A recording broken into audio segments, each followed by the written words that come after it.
America అంగీకరించదు, అందులో Trump ఇంకా ఎక్కువ అంగీకరించడు. సార్ ఇక లాస్ట్ టాపిక్ వచ్చి బంగ్లాదేశ్లో హసీనా గవర్నమెంట్ పడిపోయిన తర్వాత అక్కడ హిందువుల మీద, హిందూ ఆలయాల మీద దాడులు జరుగుతున్నాయి. పీడీపీ చీఫ్ మహబూబా ముఫ్తీ ఒక కామెంట్ చేశారు సార్, భారత్లో మైనారిటీల పరిస్థితి ఎలా ఉందో బంగ్లాదేశ్లో హిందువుల పరిస్థితి అలా ఉంది అని చెప్పేసి. భారత్లో మైనారిటీల పరిస్థితితో బంగ్లాదేశ్లో హిందువుల పరిస్థితిని కంపేర్ చేయవచ్చా? అలాగే ఉందా పరిస్థితి? అది అంటే అది బంగ్లాదేశ్లో ఉన్న పైన జరుగుతున్న హిందువుల పైన దాడుల్ని బంగ్లాదేశ్లో ఉన్న హిస్టారికల్ కాంటెక్స్ట్, పొలిటికల్ కాంటెక్స్ట్ చూడాలి. భారతదేశంలో మైనారిటీల పట్ల వ్యవహరిస్తున్న వైఖరులను తప్పు పట్టాల్సిందే.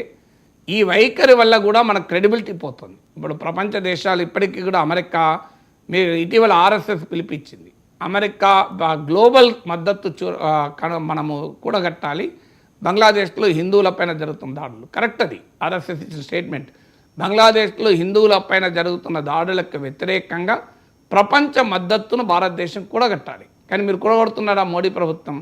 మోడీ ప్రభుత్వం కూడగొడితే ఆర్ఎస్ఎస్ అడగాల్సిన అవసరం ఏముంటుంది? మోడీ ప్రభుత్వం ఆల్రెడీ చేస్తే ఆర్ఎస్ఎస్ అడగదు కదా. మోడీ ప్రభుత్వం ఆయుష్మాన్ భారత్ స్కీమ్ పెట్టింది, ఆర్ఎస్ఎస్ ఆయుష్మాన్ భారత్ స్కీమ్ పెట్టని నేను అడుగుతలేదు కదా. సో మోడీ ప్రభుత్వం చేయడం లేదు కనుక ఆర్ఎస్ఎస్ అడిగింది. మరి మోడీ ప్రభుత్వం ఎందుకు చేయడం లేదు? మీరు యునైటెడ్ నేషన్లో మనం రైజ్ చేసింది ఆ మోడీ ప్రభుత్వం ఏ అంతర్జాతీయ వేదిక పైన G20 ఇంకోటో బంగ్లాదేశ్లో హిందువులపైన దాడి జరుగుతున్నది, దీన్ని అరికట్టండి అని రైజ్ చేసిందా?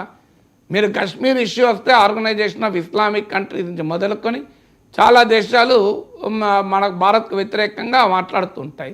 యునైటెడ్ నేషన్స్లో ఈ మధ్య మళ్ళీ టర్కీ మాట్లాడలేదు, కానీ గతంలో ప్రతిసారి కాశ్మీర్ ఇష్యూ మాట్లాడతారు. మరి మోడీ ప్రభుత్వం ఎందుకు అంతర్జాతీయ వేదికలను ఉపయోగించుకోవడం లేదు?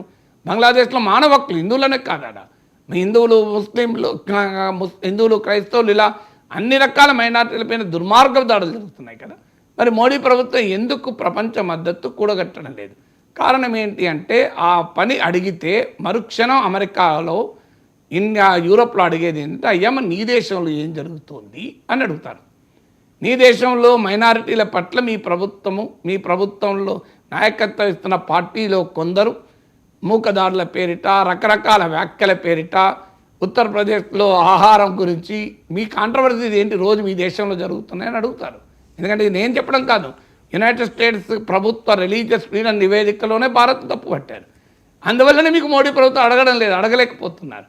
అందువల్ల భారతదేశంలో మైనారిటీల పట్ల అనుసరించే వైఖరిలో మార్పు రావాలి అనడంలో తప్పులేదు. కానీ భారతదేశంలో మైనారిటీల పరిస్థితి ఇలా ఉంది అనడానికి అర్థం లేదు. భారతదేశంలో ముస్లింల పరిస్థితి అలా ఉందా? ఇవాళ బహుశా ప్రపంచంలో పాకిస్తాన్ల కన్నా భారతదేశంలో ముస్లింలు చాలా స్వేచ్ఛగా ఉన్నారు.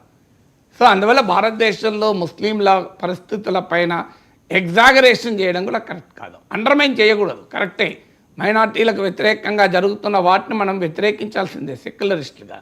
కానీ సెక్యులర్ భావాలు నమ్మిన వాడు ఎగ్జాగరేషన్ కూడా చేయకూడదు. భారతదేశంలో ఏదో కంప్లీట్గా అసలు మైనారిటీలు బతకలేని, జీవించలేని స్థితిలో ఉన్నారు అనడం పూర్తిగా అబద్ధం. అది నిజం కాదు, అది మనకు కళ్ళ ముందు కనబడుతున్న పరిస్థితులు కదా. అందువల్ల బంగ్లాదేశ్తో పోల్చడంలో అర్థం లేదు. సో బంగ్లాదేశ్లో ఉన్న హిందువులపై జరుగుతున్న దాడుల్ని ఖండించడానికి మనకు భారతదేశంలో ఉన్న పరిస్థితుల వల్ల మనం బలహీనపడుతున్నాం అనొచ్చు, కానీ బంగ్లాదేశ్లో ఉన్న పరిస్థితులు, భారతదేశంలో ఉన్న పరిస్థితులు ఒకటి అనడం అది దాంట్లో అసలు బేసిసే లేదు. Right sir, thank you so much sir, చాలా